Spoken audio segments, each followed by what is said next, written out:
If you know me, or if you've watched more than a couple of the videos here on the channel, you'll know my fascination with the way that things were done back in the Dark Ages. You know, back before the 1970s. Yes, I know that a lot of the stuff that they did was more difficult, took longer, but also some of the stuff that they did was just clever, because it had to be. A good example of that is something that I was reading in a book recently. A friend of mine put together the memoirs of her great-grandmother and her experience on the frontier. And in that was a passage about furniture being stained with a solution of vinegar that had had rusty nails soaked in it for a few days. So in keeping with my interest for doing things the old way, I'm going to put some rusty nails in some vinegar and we're going to give it a shot. I figure if I'm going to use this old frontier recipe, I might as well use nails that look like they might have been from the frontier days. Whoa, let's do that without breaking the jar. Huh? Check out that bad lad. So, I'm going to put these rusty items in there, along with this washer for good measure.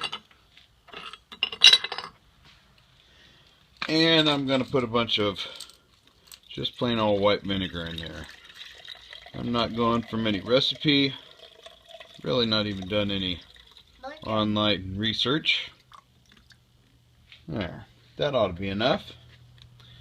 Now I'm going to set this aside and we'll come check on it in a few days. It's now been about 3 days, and here's what I've got. My vinegar has taken on a bit of a hue. I don't know, it almost looks like aged whiskey or something, doesn't it? Since the project this is ultimately going to be used on will be made out of pine, I figured I would stain my unstained Viking chair. Now I will say that one side has been a little bit more sun-aged than the other, so I'm going to do both sides. This being the back side that hasn't seen very much sunshine, so I think I'll get a pretty accurate look at what that'll do to my clean pine boards.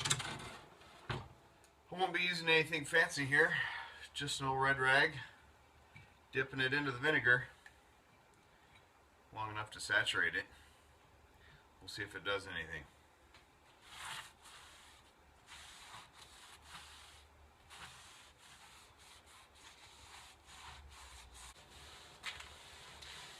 I read somewhere that part of this process, what makes this work, is the fact that the vinegar reacts with the tannins, the natural tannins in the wood, and does some of the changing. So, as you well know, I really want this to work. I really want this to be cool. But at this point, I'm really not sure, because it just kind of, well, it just kind of looks dirty. So, I'm going to finish staining the rest of it and put it outside and let it dry, see what the end result is.